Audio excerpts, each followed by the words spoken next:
Hi everyone, and welcome back to my channel Lessons from Asha. In our previous lesson, we saw that charges exist in matter. But still, an important question remains. How do then ordinary objects become charged? And how did scientists like Coulomb carefully studied these invisible electrical interactions?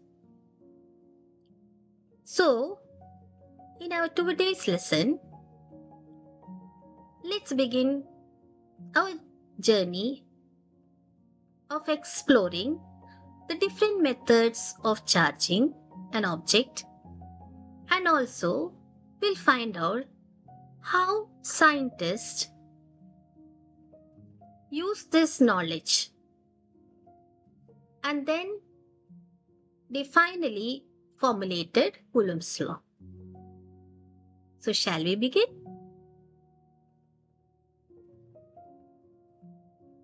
Scientists needed carefully charged objects to study electric forces. To understand Coulomb's discoveries, we first need to understand how objects become electrically charged.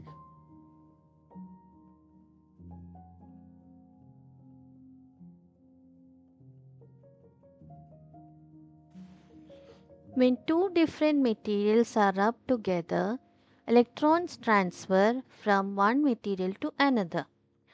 One object loses electron and becomes positively charged, whereas the other gains electrons and becomes negatively charged.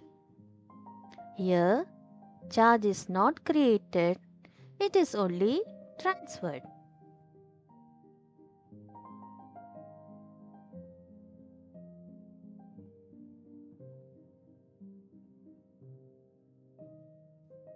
We observe static electricity in daily life too. Tiny bits of paper stick to a comb or a balloon.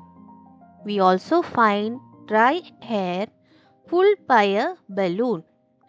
Sometimes we even hear crackling sounds while removing sweaters. All these are examples of charge transfer and electrostatic interactions. Charging can also occur through direct contact. When a charged body touches another object, electrons move through contact and redistribute themselves. As a result, both objects acquire similar type of charges. One of the most fascinating methods is charging by induction. Here, the objects do not even touch each other. When a charged rod is brought near a conductor, charges inside the conductor rearranges themselves. Two uncharged or neutral metal spheres are shown in contact with each other, but both of them are insulated from the rest of the world. Suppose a positively charged glass rod is brought near the sphere on the left. It attracts the negative charge and leaves the other sphere positively charged. The spheres are separated before the rod is removed, thus separating negative and positive charges. So both the spheres retain net charges after the inducing rod is removed. Here both the spheres have got charge without ever having been touched by a charged object through the method of induction. We find that with proper separation of charges and grounding, the conductor becomes charged without direct contact. This showed scientists that electric forces can act at a distance. Earthing means transferring excess charge safely to the earth.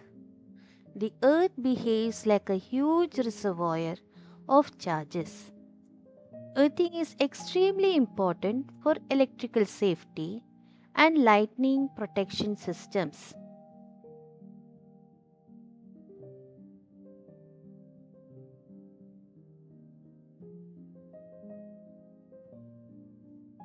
Using carefully charged objects, Coulomb repeatedly observed certain patterns. The first observation was like charges repel and unlike charges attracted each other. The second was larger the charges produce stronger forces. The third observation was greater the distance between the charges reduce the forces between them. These repeated observations finally led to a mathematical relationship known today as Coulomb's law.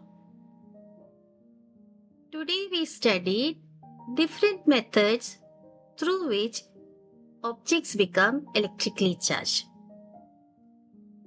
We also connected these observations to the experiment which led to Coulomb derive the mathematical relationship between electric charges and the electric force. Science becomes very interesting and meaningful when we not just study the formula but also understand the observation and experiments behind it. In the next lesson, we will derive and understand the complete mathematical expression of Coulomb's law. I hope you have enjoyed today's lesson and I'll meet you in the next lesson. If you found this explanation helpful, do like, share, and subscribe to the channel for more simple and interesting physics concepts based on the NCERT syllabus. So, see you in the next lesson. Until then, bye bye.